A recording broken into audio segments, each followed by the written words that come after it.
Bonjour à toutes et à tous. On est ravis de vous accueillir pour ce troisième webinaire avec HUP et Microsoft qui sera dédié aujourd'hui à la conception universelle.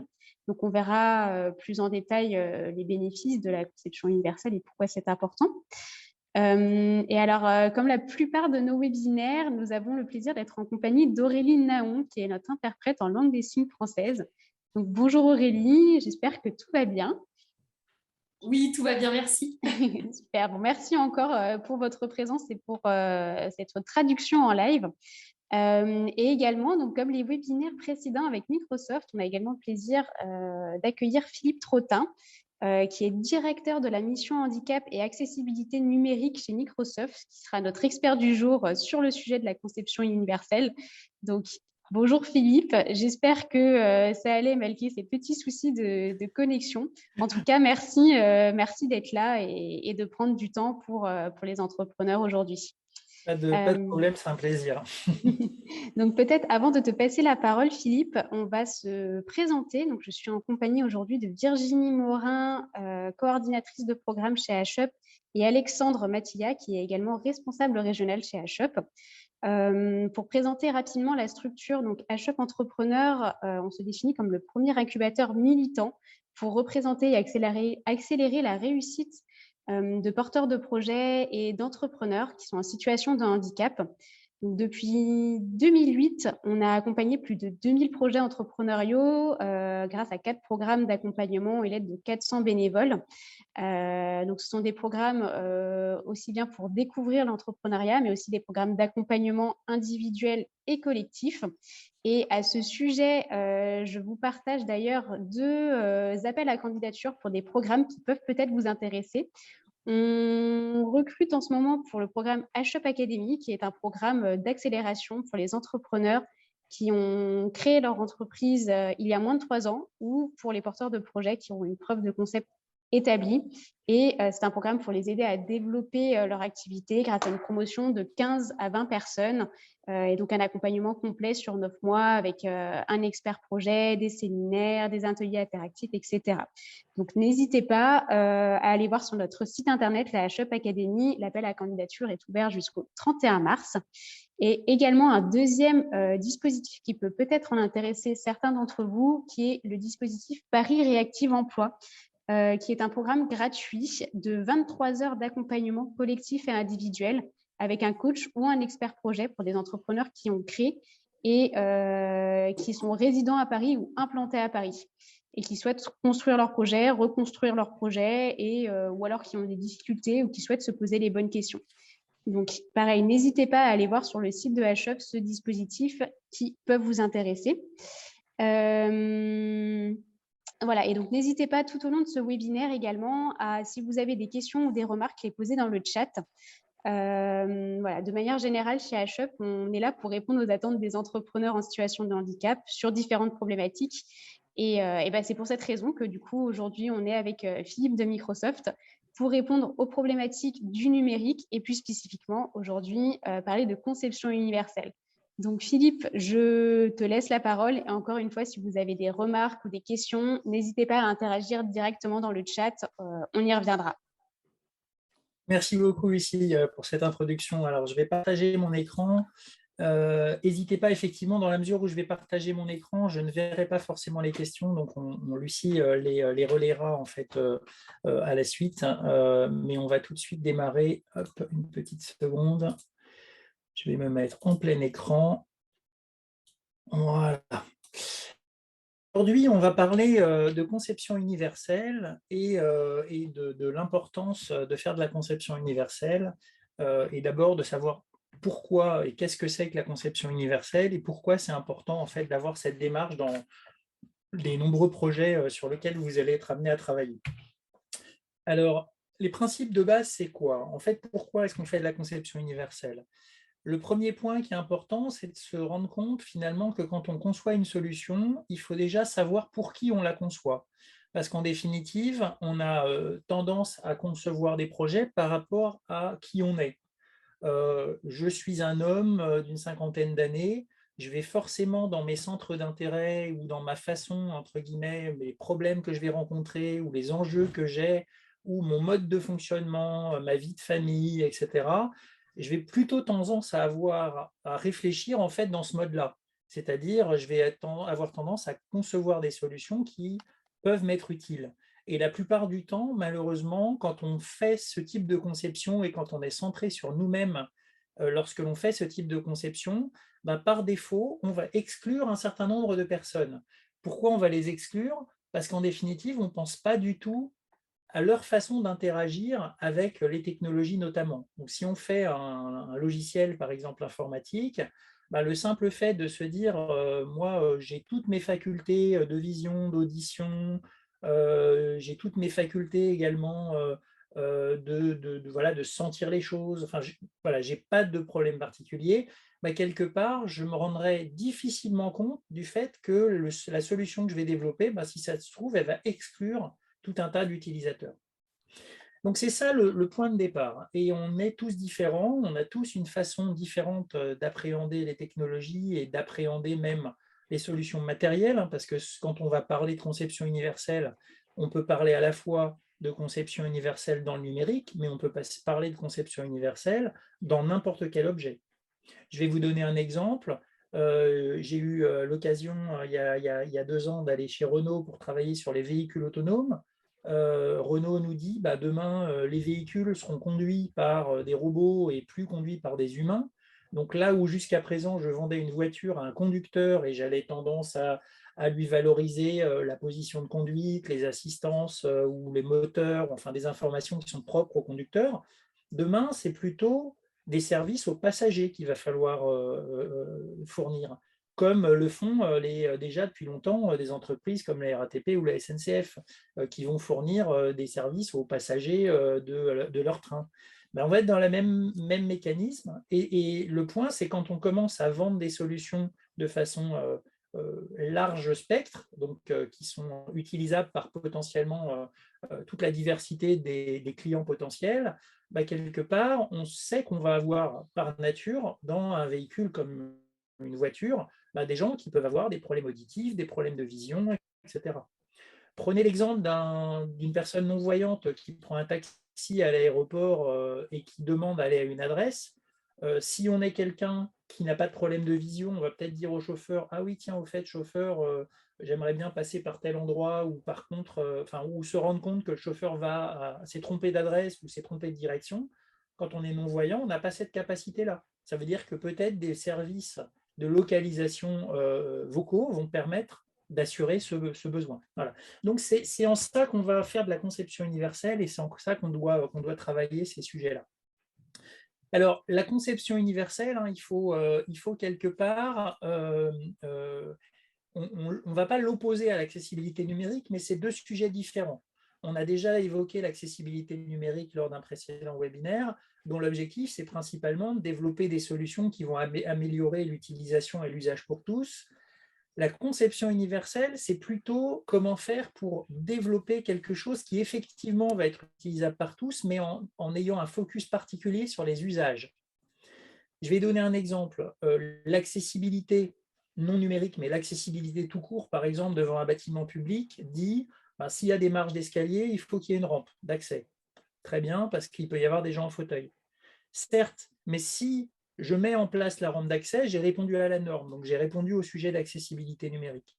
Par contre, peut-être qu'en haut de la rampe d'accès, le fauteuil roulant, il ne va pas pouvoir tourner. Et ça, c'est l'usage qui va nous le dire. C'est l'utilisateur qui utilise la solution. Et donc, le but, en définitive, c'est de réussir à faire le lien entre les deux, entre la réponse à des normes et la réponse à des usages. Alors, comment on fait de la conception universelle? Alors déjà, un tout petit peu d'histoire, hein, c'est Alan Cooper qui est le papa du langage visuel basique, donc un des premiers langages les plus démocratisés lors du démarrage des en 83, il reçoit des clients, et puis lorsque ces clients sont partis, il se dit, ouais, bon, ils étaient 3, je vais essayer d'imaginer une solution qui va leur convenir à eux. Et donc, je vais essayer d'imaginer un personnage qui corresponde à ces 3 clients, et je vais essayer de me centrer sur comment ce persona, donc qui représente ces différents clients, comment ce persona va pouvoir utiliser la solution que je vais concevoir pour eux. Donc, il a vraiment un centrage autour des problématiques des clients.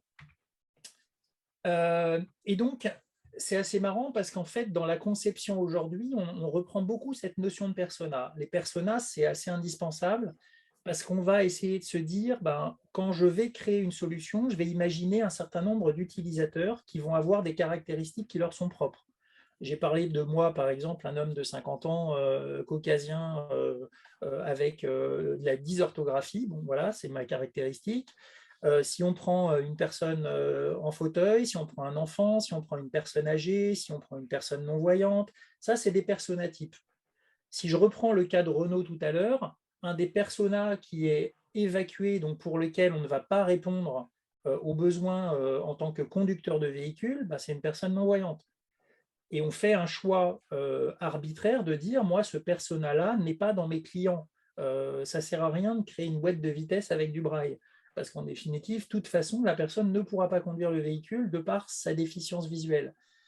Donc, lorsque je vais créer ma solution, je vais essayer d'imaginer un certain nombre d'utilisateurs qui sont mes utilisateurs cibles. Alors après, attention, parce qu'un persona qui porte trop de caractéristiques, il n'existe pas. Alors, je vais vous donner un exemple. En 1952, il y a l'US Air Force qui dit moi, je vais créer un cockpit idéal. Et donc, je vais prendre mes 4000 pilotes, je vais les mesurer dans tous les sens, au niveau de la tête, du corps, du poids. Je vais prendre toutes les caractéristiques. Et puis, je vais en retenir une dizaine qui me paraissent être les dimensions les plus importantes. Et puis, je vais faire une moyenne. Et je vais partir de l'hypothèse que si je fais une moyenne de ces statistiques, je vais réussir à fabriquer le cockpit, le idéal. En définitive, ils ont construit le cockpit correspondant à ces moyennes et ils se sont aperçus qu'il correspondait réellement à personne. Il y a des gens qui avaient toujours quelque chose à redire parce que personne n'est réellement moyen.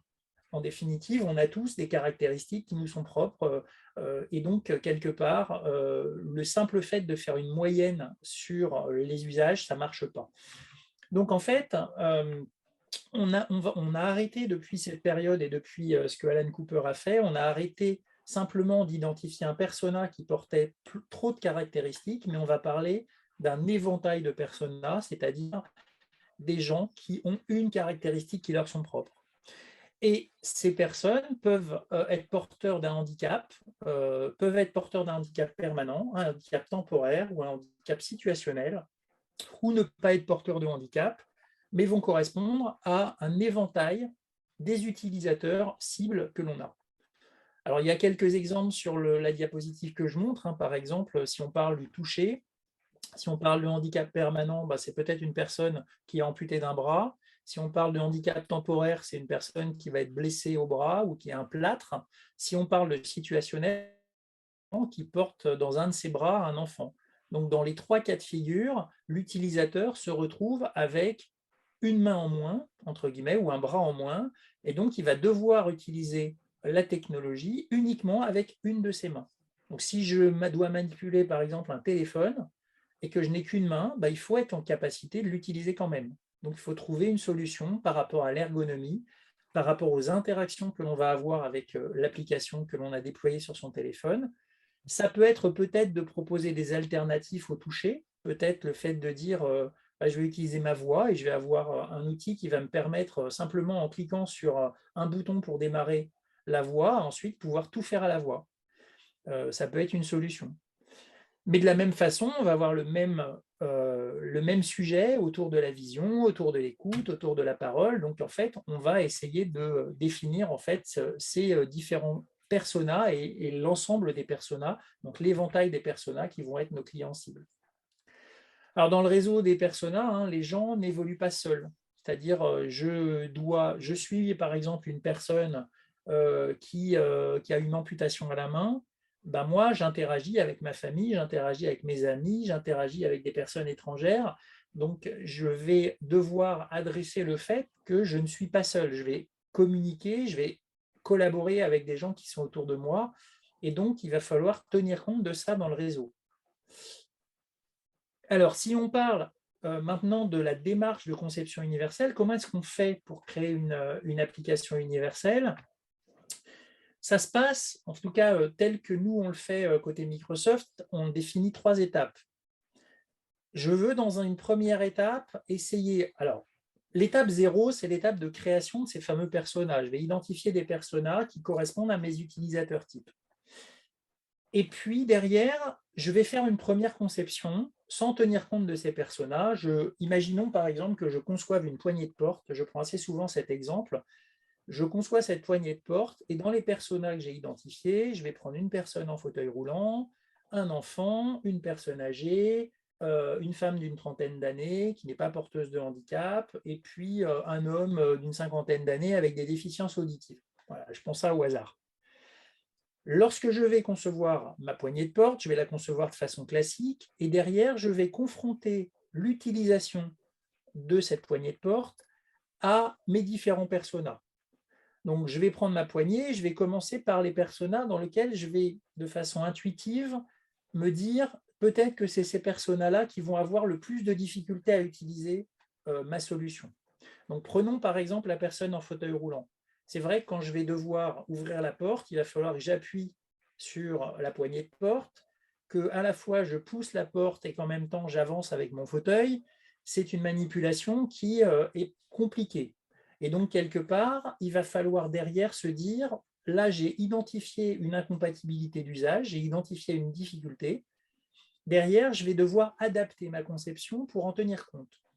Et donc, je vais essayer d'imaginer de nouvelles idées. Donc, c'est là où on va avoir de la richesse, c'est là où c'est intéressant d'avoir cette démarche de conception universelle, parce que le simple fait de se poser la question de comment je peux améliorer ma solution pour tenir compte de la difficulté de la personne, eh ben, on est déjà dans cette démarche de conception universelle. Alors, je peux, dans le cadre de ma poignée de porte, imaginer plein de solutions différentes. Je peux imaginer une porte qui s'ouvre automatiquement avec une caméra qui va détecter ma présence. Je peux imaginer un bouton poussoir qui va ouvrir ma porte de façon automatique. Voilà, je peux imaginer plusieurs solutions. Et puis par rapport à mes contraintes, parce que quand je vais faire de la conception, j'ai des contraintes. Ça peut être des contraintes budgétaires, ça peut être des contraintes diverses, d'ergonomie. Voilà, je vais avoir ce type de contraintes par rapport au cahier des charges aussi que je me suis donné, et je vais choisir une solution. Donc, je vais par exemple prendre le cas de figure dans ma poignée de porte d'un bouton poussoir qui va me permettre d'ouvrir la porte lorsque j'appuie dessus. Le simple fait d'avoir cette approche-là, ça va me permettre de solutionner, je vais vérifier que cette solution va convenir aux personas qui avaient une incompatibilité d'usage. Donc la personne en fauteuil appuie sur la porte, enfin, le bouton, la porte s'ouvre et elle va passer avec son fauteuil. Donc pour elle, on a amélioré son usage. Mais derrière, il va falloir que je vérifie si cette évolution de conception n'apporte pas de complexité supplémentaire par rapport aux autres personas et peut éventuellement apporter également un bénéfice. Alors si je prends l'enfant qui va appuyer sur le bouton, la porte qui peut potentiellement être lourde, il va l'ouvrir de façon automatique avec le bouton, donc ça va lui solutionner un problème. Pareil peut-être pour la personne âgée qui aurait peut-être des difficultés aussi à ouvrir la porte. A contrario, la personne âgée, le côté tactile va être compliqué, donc il faut peut-être un bouton qui ne soit pas simplement un bouton tactile, parce que c'est une personne qui aura peut-être des difficultés. Ou alors prévoir un bouton haptique qui me permet, lorsqu'on rapproche la main du bouton sans même appuyer dessus, automatiquement d'ouvrir la porte.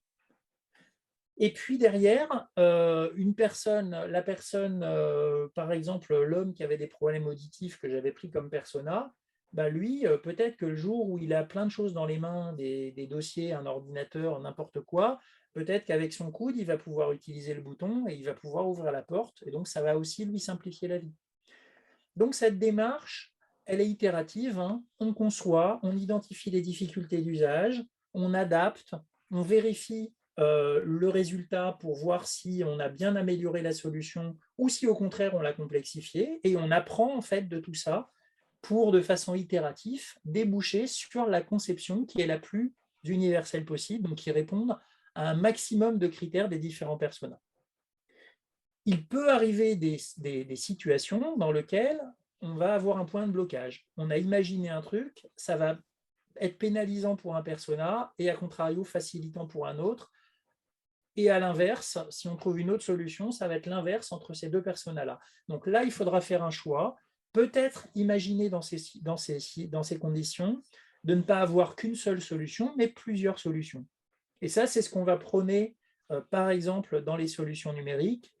J'ai eu l'occasion de présenter à ceux qui étaient là autour d'Office 365 le fait de dire, je veux créer un document, je peux très bien utiliser mon clavier, mais si je ne connais pas mon clavier et que je suis malvoyant ou non-voyant, bah, peut-être que je ne vais pas utiliser mon clavier, mais je vais peut-être utiliser ma voix pour faire de la dictée vocale. De la même façon, si j'ai une difficulté d'utilisation de ma souris, bah, il faut que je puisse utiliser avec mon clavier uniquement mon environnement digital. Voilà. Alors la conception universelle, vous le voyez, elle est vraiment très centrée sur l'utilisateur, donc il faut avoir de l'empathie quand on veut le faire, mais la meilleure solution pour faire de la conception universelle, c'est aussi, et vous, en situation de handicap, vous pouvez en être conscient, c'est aussi dans cette phase de conception, d'avoir des personnes concernées par ces handicaps.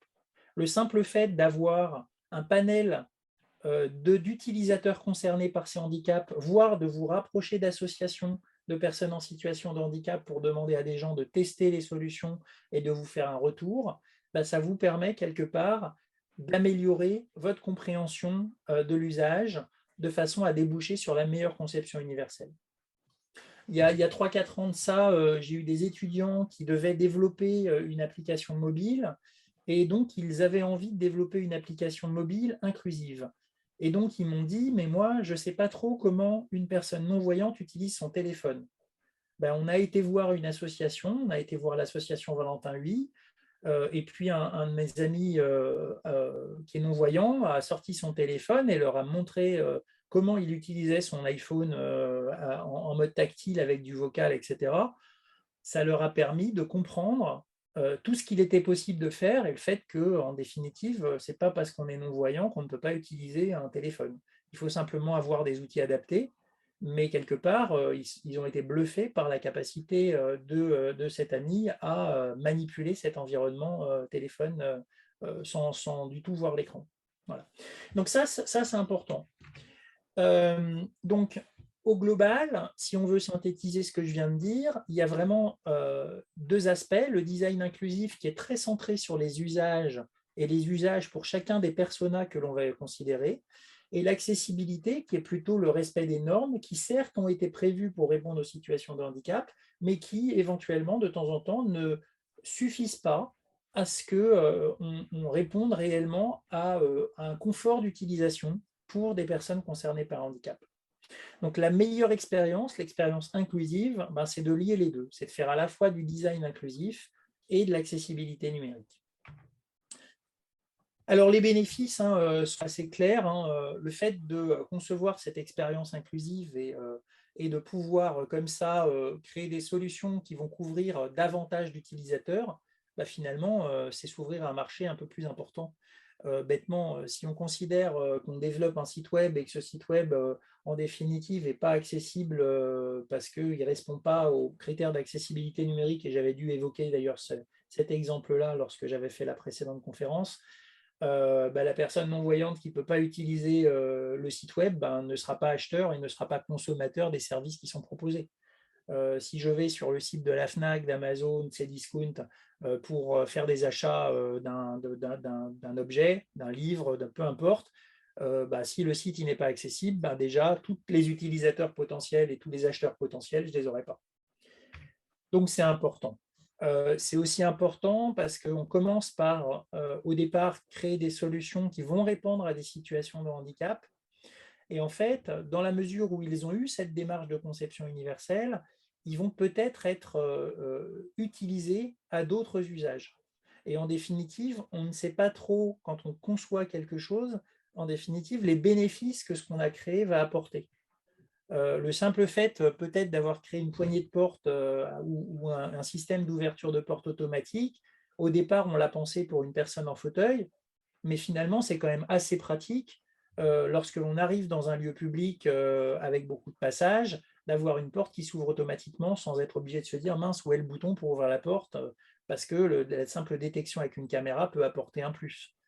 Un régulateur de vitesse qui a été conçu pour répondre à une situation de handicap est démocratisé et vraiment utilisé pour tous. Donc, on conçoit quelque chose au départ pour un public, pour des acheteurs potentiellement limités, mais on va déboucher vers un usage beaucoup plus démocratisé. Alors, je ne vais pas forcément rentrer trop dans le détail de ce slide-là, mais l'idée, c'est pourquoi est-ce que les entreprises en fait, essayent d'avoir cette démarche en fait, d'accessibilité. La plupart des entreprises, alors peut-être pas de TPE, mais d'entreprises un peu plus importantes, elles ont ce besoin d'être inclusifs par rapport à leur personnel, elles ont besoin d'être innovantes, elles ont besoin quelque part de ressembler aussi à leurs clients, et elles ont besoin de répondre aux critères et aux exigences de conformité en fait, de la loi. Et pour pouvoir, on dit, mais oui, mais la mise en accessibilité, la démarche de conception universelle, il faut le financer. En définitive, certes, on va peut-être passer un petit peu de temps au départ pour réfléchir à la solution pour qu'elle soit davantage inclusive, mais en définitive, si on conçoit une solution qui ergonomiquement est bien plus travaillée que si on n'y avait pas réfléchi, ça va apporter des gains de productivité, ça va apporter un usage plus fluide et ça va se monétiser. Quelque part, le fait de dire à un client, et regardez, on a pensé à un usage ou à une ergonomie ou un fonctionnement qui est très agréable à utiliser, ben, quelque part, c'est des gains de productivité. Les gains de productivité pour une entreprise, pour un client, ben, c'est des gains financiers. Et donc, le simple fait d'avoir cette démarche qui, au départ, a un coût, certes, mais limité, autour de l'ergonomie, autour de l'expérience utilisateur, va déboucher vers des gains financiers. Alors après, bon, voilà, il y a des process qui sont classiques, hein, des process de transformation derrière, quand on fait évoluer une solution. Bon, c'est moins l'objet de la présentation d'aujourd'hui. Alors, on a fini cette première partie finalement de compréhension de comment on crée en fait des applications. Mais si on parle de conception universelle, il faut aussi s'intéresser à la concentration. Il faut s'intéresser finalement au fait que la solution ou les solutions que l'on propose, elles ne sont pas uniques. De la même façon qu'on a un réseau de personas et qu'on a des interactions avec ses amis, avec ses collègues, avec sa famille, on a aussi au niveau des applications de la cohabitation. Je suis par exemple en train de faire une présentation. Ben, en même temps, en tâche de fond, j'ai des gens qui sont en train de m'envoyer des mails. J'ai peut-être des gens qui vont m'envoyer des SMS ou des messages téléphoniques. J'ai peut-être des gens qui sont dans Teams et qui sont en train de vouloir m'inviter. Et donc, quelque part, on se retrouve avec des applications qui sont en compétition. Donc, si on parle du numérique, et donc, pourquoi on dit ça? Ben parce qu'en définitive, ces applications qui sont en compétition, elles vont chercher à me capturer, moi, utilisateur. Elles vont essayer de m'alerter, elles vont m'envoyer des alertes dans tous les sens. Et donc, quelque part, il va falloir que j'en tienne compte. Et ça, c'est important dans la conception d'applications. Si vous faites du numérique et si vous développez des applications, il faut s'intéresser en fait à cet aspect de concentration. Alors, c'est Mark Weiser, hein, qui est le papa de l'informatique ubiquitaire hein, chez Xerox, qui a dit la ressource rare du 21e siècle, ça ne sera pas la technologie, mais ça sera l'attention. Et il a complètement raison. Il y a beaucoup d'applications aujourd'hui qui se lancent, qui ont pour objectif de permettre aux gens de s'organiser, de gagner du temps pour eux, de réussir à, avec du confinement par exemple, à séparer les réunions pour pas qu'elles s'enclenchent les unes derrière les autres, pour avoir du temps, pour faire une pause, pour prendre du recul. Et toute cette partie concentration, c'est important pour la productivité, mais c'est important pour l'individu, pour la qualité de vie qu'il a à la fois au sein de chez lui, mais aussi au travail en fonction de ce que vous développez dans le cadre de votre entreprise. Alors, les objectifs d'une solution, elles sont multiples. Hein. On va considérer que dans les objectifs principaux, il faut qu'une solution elle soit le plus utilisable possible. Elle doit offrir un service à l'utilisateur et il ne faut pas qu'elle devienne une contrainte. Si on se retrouve avec un téléphone qui n'arrête pas de vibrer, qui n'arrête pas d'envoyer des messages dans tous les sens, au bout d'un moment, on va dire non mais là, j'en peux plus, moi le téléphone, je vais le mettre de côté et je vais partir à la campagne et je vais arrêter d'utiliser un téléphone. Donc il faut quelque part que l'usage de cet outil, que ce soit un téléphone, un ordinateur, ou peu importe ce qu'on utilise, il faut que ça soit simple à utiliser et que ça ne soit pas trop intrusif par rapport à l'usage. Bon, il faut que ça soit robuste, hein, j'ai besoin de l'utiliser, ça doit répondre à un besoin. Quand j'appuie sur l'interrupteur pour allumer la lumière dans une pièce, je veux que ça s'allume. Je n'ai pas envie d'être obligé de faire 12 000 choses avant que ça s'allume. Et donc, on va vers cette simplicité. Il faut qu'on puisse aussi l'adapter à chacun. Il faut que ça soit paramétrable. Le fait de créer une solution qui n'est pas paramétrable, c'est gênant. Donc, il faut être capable de la paramétrer et il ne faut pas qu'elle soit trop intrusive, il ne faut pas qu'elle nuise trop à la concentration de l'utilisateur. Il y a plein d'alertes qu'on reçoit donc, de la part d'applications. Certaines sont utiles, non invasives et sont nécessaires. D'autres, à contrario, peuvent être pénibles, intrusives. Donc, il va falloir examiner, lorsque l'on développe une solution, examiner les différentes notifications que l'on émet et faire une évaluation entre l'impact de coût, enfin le coût que ça peut avoir, la charge mentale que ça peut occasionner pour l'utilisateur et le bénéfice. Ça veut dire quoi? Ça veut dire que, imaginons, je suis dans un chat, je suis sur Teams, on m'envoie des messages, je suis en réunion, je ne veux surtout pas qu'on me dérange. Mais imaginons que j'ai ma femme qui soit enceinte et je suis sur les starting blocks pour partir l'emmener à l'hôpital. Ben, peut-être que si elle m'envoie un message, j'ai peut-être envie de la voir parce que c'est une urgence. Et donc, je serai à même d'interrompre ce webinaire en disant je suis désolé, mais il faut que je parte à la maternité. Et donc, il faut être en capacité d'évaluer cette importance, cette urgence et à quel moment je m'autorise justement de passer outre des paramétrages qui normalement auraient bloqué ce type de contact parce que pendant un webinaire, je préfère ne pas être dérangé, par exemple. Alors, les interruptions, on en a tous plein. On interrompt plusieurs fois toutes les heures. Lorsqu'on travaille dans des open space en entreprise, il y a tout le temps des collègues qui passent. On a tendance d'ailleurs, quand on crée des livrables, à pouvoir s'isoler dans une pièce parce que sans ça, c'est impossible. Les gens, certains sont très organisés, vont consulter leur mail 1 ou 2 fois dans la journée. Il y en a d'autres qui vont être là en permanence à l'écoute et dès qu'il y a une pop-up de mail qui arrive, ils vont aller regarder le mail. On perd beaucoup de temps en réunion, on est très improductif. Donc, tout ça, toutes ces interruptions, c'est vraiment extrêmement nuisible. Donc, on a besoin de rester concentré. Et donc, la conception universelle, ça va aussi viser à régler ces problèmes de concentration et à proposer des solutions, en fait, pour faciliter la vie de tout le monde.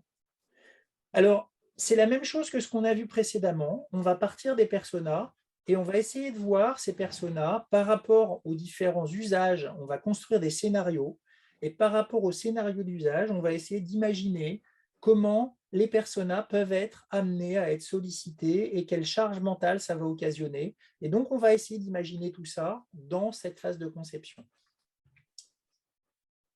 Alors, il y a plusieurs étapes, il y a 5 étapes pour être précis à considérer en fait dans cette étape de conception. Alors, première étape, comprendre l'urgence et les moyens. Donc, on a plein de moyens d'être sollicité. On peut avoir une pop-up sur un écran, on peut avoir un son, on peut avoir une vibration, on peut avoir un truc qui est très intrusif avec une lumière qui clignote. Donc, en fait, déjà, par rapport à ce que l'on veut communiquer, il va falloir regarder quel est le mode de communication le plus adapté. On a des solutions, par exemple, il y a une start-up qui a lancé la possibilité, lorsqu'il y a une alerte dans une entreprise, une alerte incendie, par exemple, on sait qu'une personne sourde ne va pas l'entendre. A contrario, elle va pouvoir voir un signal visuel. Donc, il faut être capable à la fois d'envoyer un signal sonore, qui est l'alerte classique incendie d'une entreprise, avec quelque chose qui va pouvoir d'un seul coup envoyer un rayon lumineux, quelque chose qui clignote, un gyrophare, enfin quelque chose qui puisse dire à la personne, là, il y a un problème. Et il faut l'avertir par un autre moyen que le son. Donc, il faut être capable de comprendre le moyen de communication qui va permettre à la personne de considérer le sujet. Et puis après, il va falloir voir par rapport à la forme de communication, le niveau d'attention requis. Est-ce qu'on va accaparer totalement l'utilisateur? Est-ce que c'est simplement une information, par exemple, une petite pop-up qui va arriver sur le côté droit ou alors un nombre de mails reçus qui va apparaître sur le côté droit? Ça ne va pas nécessairement me déclencher le fait d'aller voir mes mails. A contrario, une grosse pop-up qui prend le titre du premier mail, enfin du dernier mail que j'ai reçu, bah, va peut-être m'inciter à aller voir le mail. Donc, il va falloir aussi définir le niveau et équilibrer le niveau d'interruption, en fait, par rapport au coût associé. Deuxième aspect de considération, il faut s'adapter au comportement en fait, du client. En fait, hein. C'est quoi le type d'alerte? Comment, à quel moment éventuellement je vais prévenir l'utilisateur? Est-ce que je préviens maintenant ou est-ce que je préviens à un moment donné dans lequel je sais que l'utilisateur a plus de disponibilité? On pourrait d'ailleurs partir du calendrier en disant bah, tant que la personne elle est censée être en réunion, je ne vais pas lui envoyer d'alerte, mais dès qu'il sort de réunion, je vais lui envoyer une information, comme le ferait d'ailleurs une assistante. Je suis en réunion dans mon bureau, dans ma salle de réunion, je ne suis pas dérangé, j'ai demandé à ne pas être dérangé, donc je vais pouvoir faire ma réunion de façon calme. Je sors de la réunion, bah, si mon assistante me voit, elle va venir me voir en disant tiens, vous avez eu un appel de quelqu'un, je n'ai pas considéré que c'était urgent, donc je ne vous ai pas dérangé en réunion, mais il faudrait quand même l'appeler. Donc voilà, c'est s'adapter en fait au comportement de façon à réduire au maximum le coût mental. Troisième étape, s'adapter au contexte. Forcément, le contexte dans lequel on va développer sa solution va être important. Quand on développe une solution, ce n'est pas la même chose si on est seul ou si on est dans une salle avec plein de monde. Parce que quelque part, peut-être une information, quand je suis seul, une information auditive, je sais pas, un téléphone qui va me lire un mail, c'est pas gênant. Si je suis dans une salle avec des collègues ou si je suis en open space, ça peut être gênant. D'autres types d'éléments, le fait d'avoir un réseau puissant, un Internet rapide versus bah, j'ai pas de Wi-Fi. Est-ce que ma solution elle doit fonctionner en mode déconnecté ou pas? Est-ce que je suis dans mon bureau? Est-ce que je suis dans une salle de réunion? Est-ce que je suis dans un train en déplacement? Ça aussi, ça va avoir une influence. Et puis après, il y a plein de contextes donc à considérer. Donc on peut catégoriser, hein, il y a un contexte environnemental, il y a mon contexte cognitif, il y a un contexte physique, hein, comment je vais utiliser la solution. Même potentiellement culturel et social sont aussi des contextes à considérer. Je suis en week-end en famille, je n'ai pas envie d'être dérangé de la même façon que si je suis en heure de travail, parce que peut-être qu'un mail urgent en heure de travail, ben, je vais être sollicité, alors que si j'ai mis que j'étais en vacances ou si j'ai mis que j'étais en week-end, et que je ne souhaite pas être dérangé, même si c'est urgent, bah, c'est un choix de ma part, d'être complètement déconnecté du monde du travail. Donc le droit à la déconnexion, c'est quelque chose d'important. Le quatrième aspect, qui est un aspect probablement le plus important lorsque l'on conçoit quelque chose, c'est finalement de permettre à la personne de définir elle-même ses propres critères. On est ses propres juges de comment on a envie de fonctionner. Moi, si j'ai envie d'aller voir mes mails toutes les 10 minutes parce que j'ai envie de savoir ce qui se passe, ça me regarde. Si je préfère avoir des alertes pour me dire chaque fois qu'un mail arrive, ça me regarde. Par contre, il faut que je sois capable de paramétrer par rapport à mes usages le fonctionnement. Et plus on propose une solution personnalisable à un client, et plus le client va avoir un sentiment d'appropriation. Et c'est important parce que quelqu'un qui s'approprie une solution, c'est sa solution. Je ne sais pas, le fait, par exemple, de pouvoir, je ne sais pas, une solution, imaginons qu'on crée un personnage virtuel sur un écran d'ordinateur, le simple fait de pouvoir choisir soi-même son prénom, le fait de pouvoir, par exemple, sur une console de jeu, choisir à quoi ressemble le personnage joueur. Je suis plutôt un homme, plutôt une femme. Certains vont vouloir se représenter eux-mêmes, d'autres vont vouloir s'évader dans un autre personnage. Bah, c'est la même chose. Ce sentiment d'appropriation, c'est important et il faut laisser à l'utilisateur cette capacité-là. Plus il va s'approprier la solution, plus il va l'utiliser et plus il va augmenter son efficacité. Et puis le dernier aspect, qui est un aspect important, c'est la réduction des coûts mentaux. Il faut savoir que, comme je disais tout à l'heure, hein, il faut savoir que il faut certes se dire ma solution, elle va envoyer des alertes, elle va fournir de l'information, elle est attendue pour ça par rapport à mon utilisateur, mais pas trop. Si je suis dans un navigateur dans ma voiture, vous allez le voir, c'est très très bien calibré. Si l'information, comme par exemple je dois changer de direction, elle est à 1 km de là où je suis, je ne vais pas avoir la même fréquence d'information que si je suis à 50 mètres, 100 mètres du moment où je dois tourner. Et ça a été calibré par rapport aux usages des utilisateurs. Peut-être que certains vont dire d'ailleurs, bah, moi je préfère avoir cette information 300 mètres avant et pas 100 mètres avant. Peut-être que le constructeur automobile, il a dit, bah, moi je vais considérer que la moyenne c'est ça, mais le fait de pouvoir le changer, bah, c'est aussi un choix de l'utilisateur. Et donc, il faut être capable de permettre à l'utilisateur comme ça de réduire son coût mental par rapport aux informations qu'il reçoit, par rapport aux choses sur lesquelles il est en concurrence. Je vais donner un exemple aussi. Imaginons que vous ayez un formulaire à faire remplir à vos utilisateurs et vous avez une centaine de champs. Si vous considérez que vous ne pouvez valider les informations que lorsque les 100 informations, les 100 champs ont été renseignés, et bien quelque part, vous avez de grandes chances qu'il y ait plein de gens qui n'arrivent pas au bout. Parce qu'au bout d'une vingtaine de champs, 25 champs, 30 champs, ils n'ont plus la possibilité de saisir parce qu'ils sont interrompus. C'est l'heure d'aller manger, il est l'heure de s'arrêter de travailler. Donc, quelque part, le fait de dire, ben, vous avez plusieurs étapes, et plutôt que d'avoir un formulaire avec une centaine d'informations, ben, vous allez peut-être créer plusieurs étapes avec 20 informations par étape. Et puis, bah, du coup, vous allez simplifier le mode de fonctionnement. Vous allez dire, voilà, à chaque étape, on enregistre l'information et à tout moment, l'utilisateur, il peut reprendre. Il faut aussi essayer de limiter les distractions. C'est vrai que le fait, quelque part, d'avoir une application qui bouge, c'est sexy. Avoir un logo qui bouge, par exemple, ça peut être sexy, mais quelque part, ça attire l'œil. Donc, ça peut faire perdre le focus à l'utilisateur qui va utiliser la solution. Voilà. On a couvert la présentation que j'avais prévue. Je vais arrêter de partager mon écran et je vous invite du coup à me poser des questions par rapport à ce qu'on a vu. Alors, il y a peut-être déjà des questions, Lucie. Alors, j'en vois pas dans le chat pour l'instant, mais n'hésitez pas. Si vous en avez, à soit les dire directement à l'oral ou alors dans le chat. Alors, merci à la personne qui est partie en considérant que j'étais pédagogue. C'est très bien, je suis très content. Oui, voilà, il y a des compliments par contre. Oui, je vois qu'il y a Christine qui lève la main.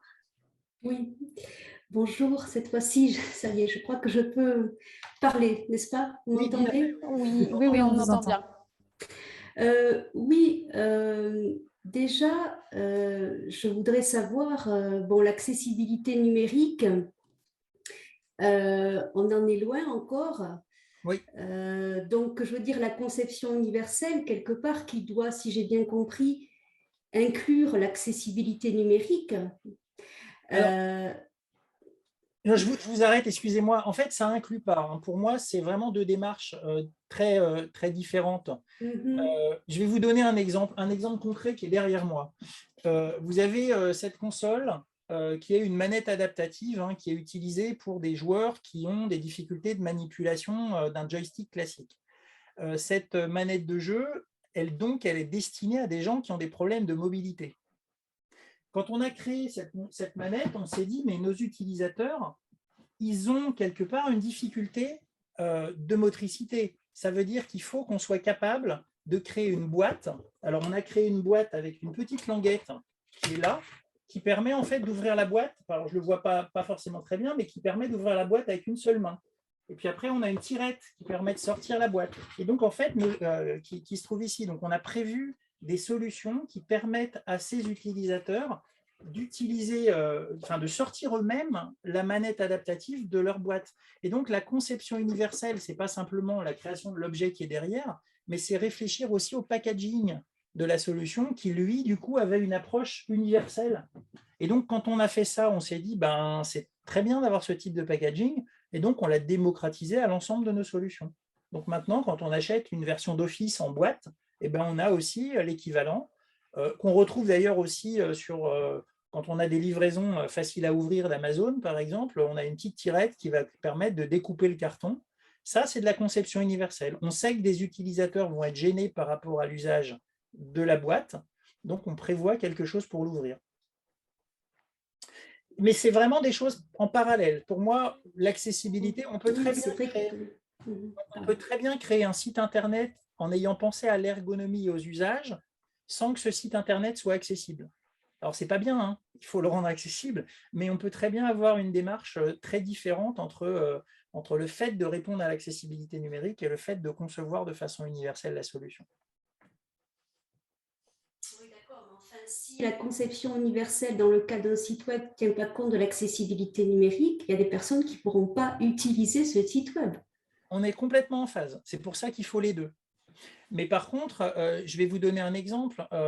Vous prenez par exemple, alors je prends toujours cet exemple, ils vont m'en vouloir à la mairie de Paris, mais si vous prenez la homepage du site de la mairie de Paris, il y a 90 ou 100 champs sur la même page.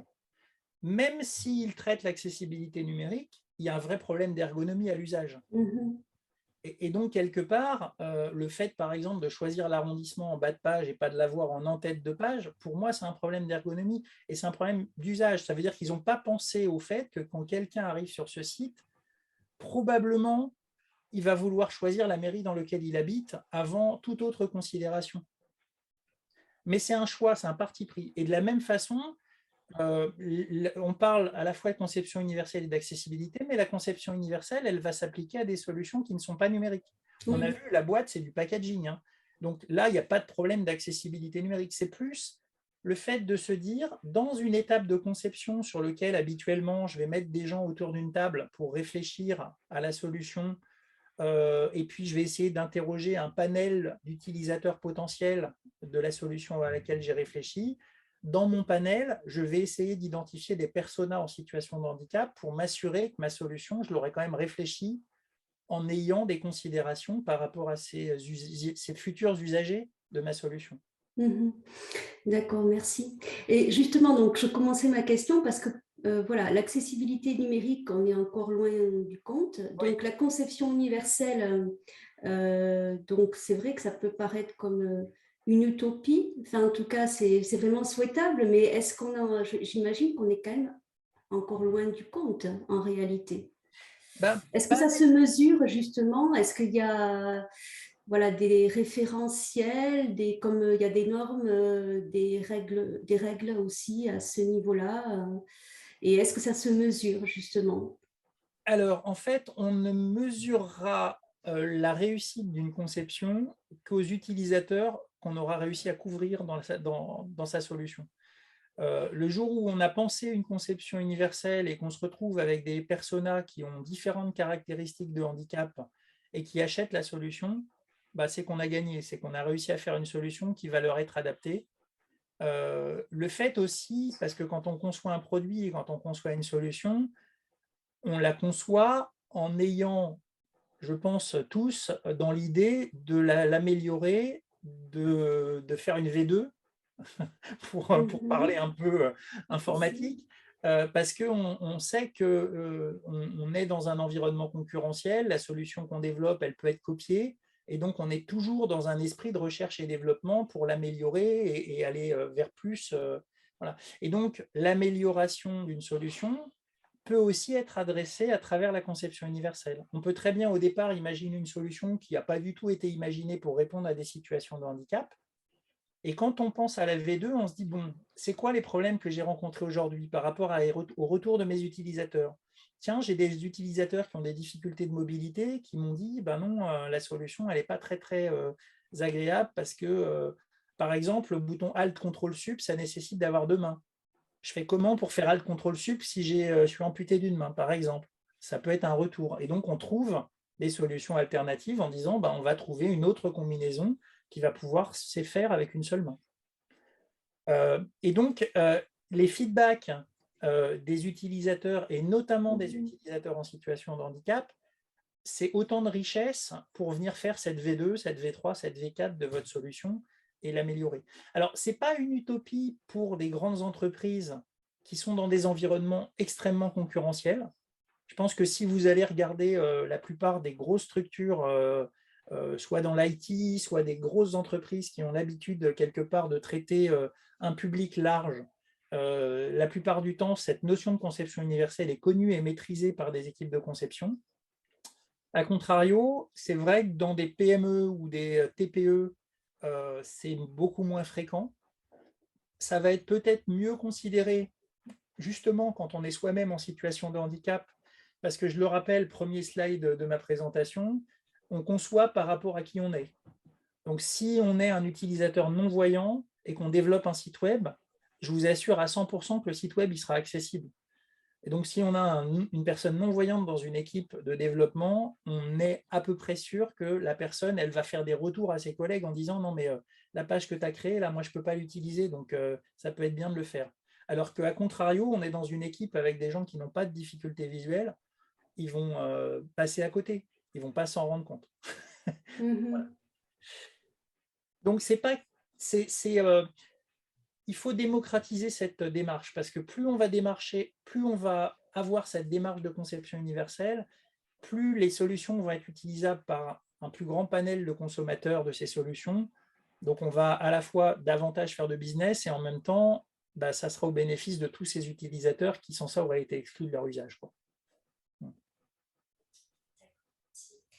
Je voudrais juste rajouter, j'ai juste une dernière petite question, là, ou alors je n'ai pas bien compris, parce que vous disiez pour les voitures autonomes qu'ils ont pensé qu'il y avait des utilisateurs non-voyants, par exemple, qui ne seraient pas concernés. C'est bien ce que j'ai compris? Donc, du coup, je n'ai pas bien compris. Non, pas tout à fait. Alors, mon exemple n'était peut-être pas très bien décrit. Quand on vend une voiture aujourd'hui, si on prend une voiture classique qui n'est pas une voiture autonome, on sait qu'une personne non-voyante ne fera pas partie des conducteurs potentiels du véhicule.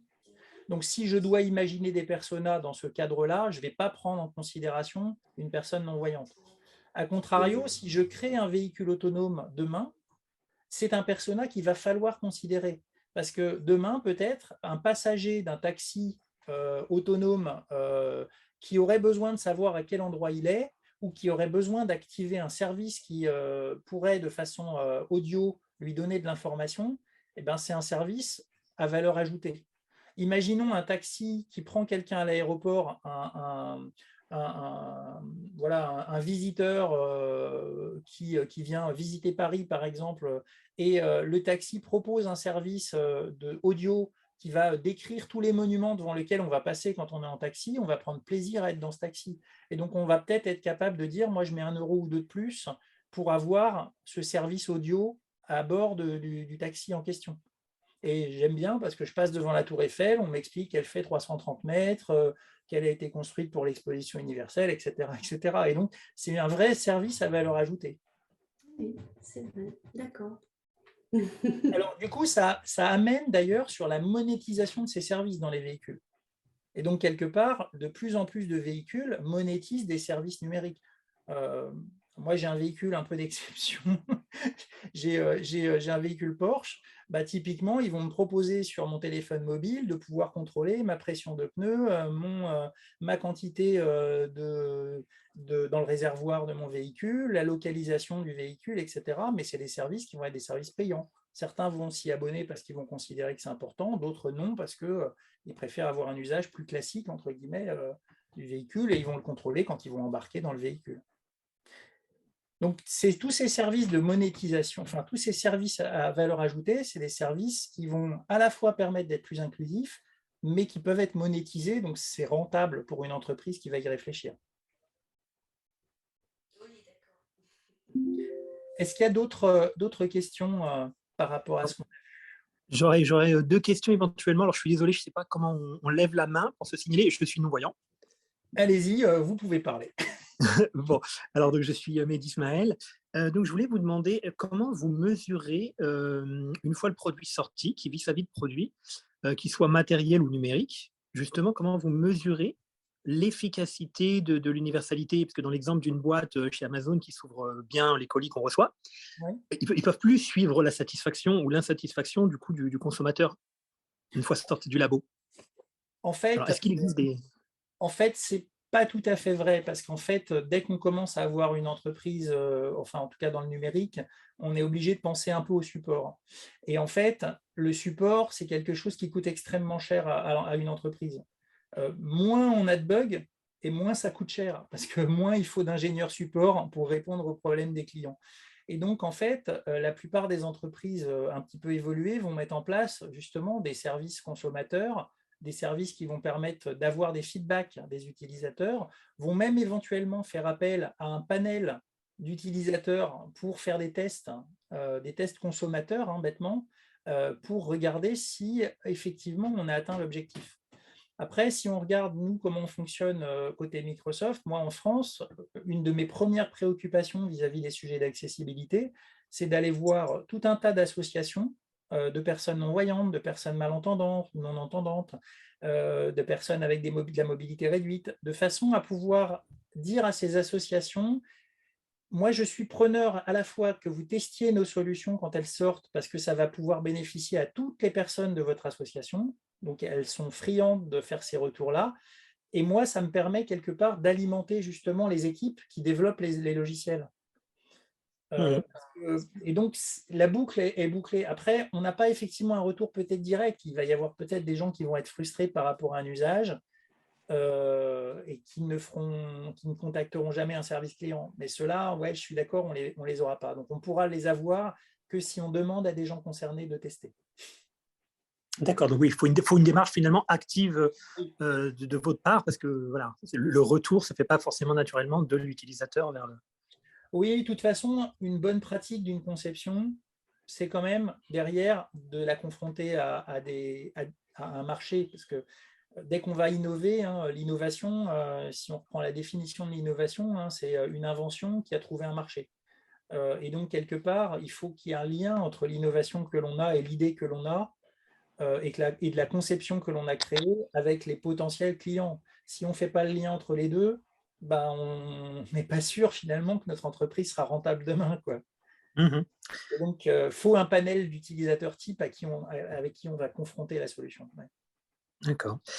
Et justement, on en vient à ma deuxième question, vous venez de faire la transition. C'est du coup, est-ce que vous avez des process en interne ou est-ce qu'il existe des études plus générales sur justement la rentabilité de l'accessibilité, plus précisément, notamment l'accessibilité numérique, en le rapport entre le coût de développement, etc. Et finalement, alors, on exclut le caractère éthique, etc. Vraiment sur cette question budgétaire et comment, du coup, justifier à sa hiérarchie, voilà, on devrait mobiliser tant de ressources pour rendre telle chose accessible à tel public, mais ça va coûter tant, mais ça vaudra tant. Voilà, est-ce que comment ça se passe Alors, j'ai plusieurs éléments de réponse par rapport à ça.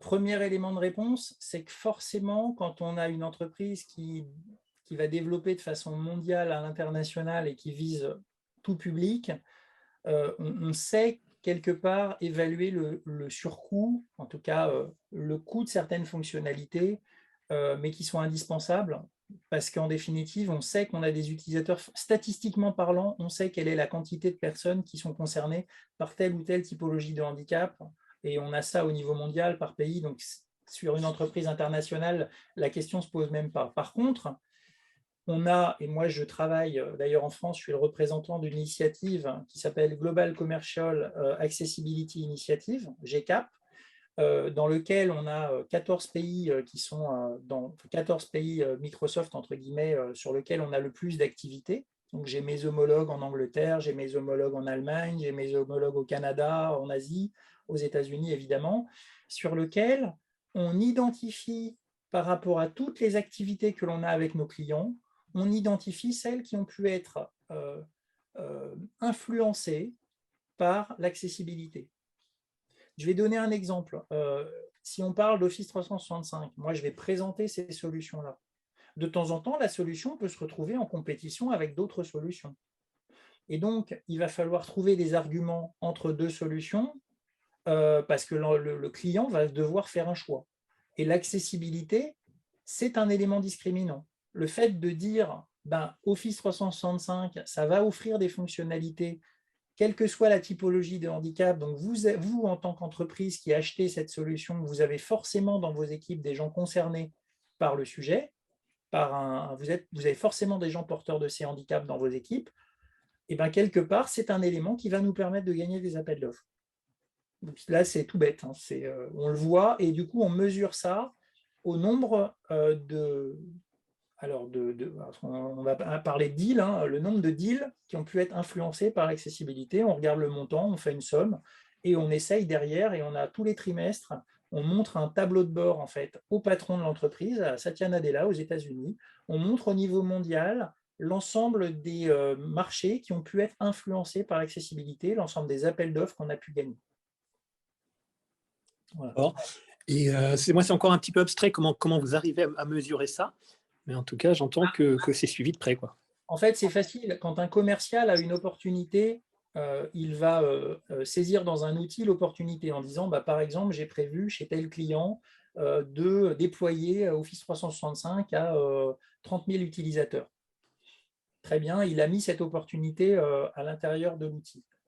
Si demain, moi, je suis sollicité pour aller discuter avec l'équipe décisionnaire de l'achat pour montrer des sujets d'accessibilité, quelque part, je vais considérer, et l'équipe projet va me dire que éventuellement la présentation que j'ai pu faire a eu une influence par rapport à cet acte d'achat. Alors certes, c'est abstrait, parce que si ça se trouve, il y a plein d'autres sujets comme la sécurité, comme enfin, plein d'autres sujets qui ont pu influencer, mais à partir du moment où ça a permis d'apporter une pierre supplémentaire dans la discussion commerciale d'un commercial en question, eh ben, on va considérer que ça a été influencé par l'accessibilité. Ah, c'est du tout ou rien, alors même si ce n'est pas forcément toujours comme ça que ça se passe, mais c'est comme ça qu'on va le mesurer dans un premier temps. D'accord. Et je me demandais… Après, mais un élément important aussi, on a fait des statistiques par rapport à nos utilisateurs d'Office 365 et on s'est aperçu qu'on avait aux États-Unis, alors c'est une enquête qui a été faite aux États-Unis, on n'a pas refait en Europe, on aurait dû, qui montre qu'on a 63% des utilisateurs d'Office 365 qui utilisent au quotidien des fonctions d'accessibilité. Alors statistiquement, c'est 18 à 20% de gens en situation de handicap. Donc ça veut dire qu'on va largement au-delà de personnes touchées par un handicap dans les utilisateurs. D'accord. Et est-ce que vous êtes en mesure, par exemple, dans le cas précis d'Office 365, de mesurer à distance, de manière anonymisée, j'imagine, mais de mesurer, par exemple, les lecteurs d'écran, quel pourcentage d'utilisateurs utilisent un lecteur d'écran, ou vous n'avez pas ce retour?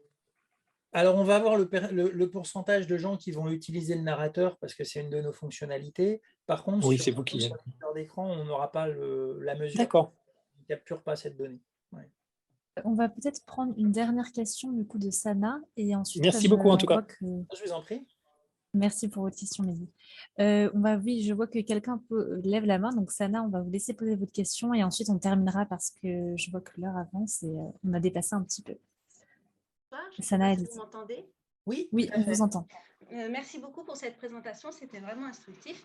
Moi, je suis Sana, je suis étudiante en sciences de l'éducation et en situation de handicap aussi. Et je m'intéressais beaucoup ces dernières semaines à l'ergonomie constructive et les environnements capacitants. Oui. Avec la théorie d'Amartya Sen et justement l'accessibilité ou l'augmentation des capacités pour tous. Et j'ai jamais entendu parler de cette conception universelle. Du coup, j'imagine que cette conception universelle, elle se place plus du côté des entrepreneurs, de ceux qui conçoivent les projets. Oui. Oui, tout à fait. Alors, ça se positionne. Alors, au départ, c'est un sujet qui est venu principalement des UX designers, UX UI, donc les gens qui sont en charge de faire des interfaces dans les applications. Ça a commencé comme ça. Et sur lequel, du coup, il y a des équipes qui se sont montées. Nous, on a 2 directeurs qui travaillent là-dessus à plein temps avec une équipe derrière. Donc, il doit y avoir une bonne quinzaine de personnes qui travaillent sur cette notion de conception universelle pour essayer de la faire évoluer et d'être plus efficace et surtout de l'appliquer derrière à la création de nos produits. Oui, ça vient de là au départ. Ça vient vraiment de toute la partie ergonomie UX UI, en fait. D'accord. Et du coup, ça s'appliquerait aussi à tout ce qui est au champ de l'éducation et de la formation, spécifiquement la formation à distance, j'imagine, avec le boom de la formation à distance depuis Covid. C'est exactement ça. Il y a certaines écoles d'ailleurs qui se sont montées en disant, nous, on veut pouvoir, dans nos établissements scolaires, accueillir des personnes en situation de handicap et on ne le fait pas aujourd'hui. Et donc, il y a des formations qui se sont montées justement avec, entre guillemets, ce teasing de dire, nous, on va créer une solution qui va permettre à telle ou telle personne de pouvoir joindre la formation et vont prévoir du coup les outils qui vont permettre les interactions avec des publics qui sont porteurs de tel ou tel type de handicap. Certaines d'ailleurs s'affichent en disant on est inclusif à 100%, quelle que soit la typologie de handicap. En fait, c'est jamais vrai. C'est jamais vrai parce que même si on prévoit toutes les situations classiques, on va dire, d'audition, de mobilité, de vision, qui sont les grandes familles, voilà, tout ce qui va être interaction avec l'ordinateur, en fait, c'est les gens vont penser à ça, mais les besoins qui vont être utiles pour des personnes qui ont des troubles de l'attention, pour des personnes autistes, pour des personnes qui ont des différentes DIS, c'est compliqué d'être inclusif à 100% sur tous les sujets. Pour ça que nous, on a plutôt une approche qui est de dire on ne va pas créer des fonctionnalités pour répondre à un handicap, on va créer des fonctionnalités qui vont pouvoir être utilisées par de multiples handicaps. Et donc, certaines auront peut-être été conçues au départ pour répondre à des problématiques. Je vais donner un exemple, les pointeurs souris, le fait de pouvoir agrandir son pointeur souris sur Windows, c'est bien quand on a un handicap visuel parce qu'on est malvoyant, alors pas une personne non-voyante, mais une personne malvoyante, elle va pouvoir du coup avoir un pointeur souris plus important. Mais à titre personnel, je ne prends pas le pointeur souris le plus petit, je vais avoir tendance à le prendre un petit peu plus grand parce que sans ça, je vais le perdre sur mon écran et je trouve que c'est beaucoup plus confortable. Donc finalement, le fait de dire on va instiller dans la plupart des fonctionnalités que l'on crée, des fonctionnalités qui vont être utiles à tout le monde, ça donne ce résultat-là, les fameux 63% dont je parlais tout à l'heure, qui sont le fait que ça va couvrir largement des scénarios largement au-delà du handicap en fait. D'où le fait de se dire que cette approche de conception universelle, l'investissement qui est fait, qui va normalement répondre à un besoin qui peut être assez faible, je vais reprendre par rapport à ce que disait Mehdi, il y a des entreprises qui vont spécifiquement créer des solutions pour répondre à un handicap. Si je prends par exemple la manette de jeu, il y a plein de sociétés qui vont créer des joysticks adaptés à chaque utilisateur, donc vont faire du sur-mesure. Mais le sur-mesure, c'est comme les costumes sur-mesure, ça coûte extrêmement cher parce que le public ciblé est faible. Versus, je crée une solution qui va pouvoir se paramétrer et s'adapter pour tous. Là, je fais du prêt-à-porter. Et certes, c'est peut-être moins ciblé sur l'utilisateur, mais par contre, en termes de champ d'usage, ça va être beaucoup plus large.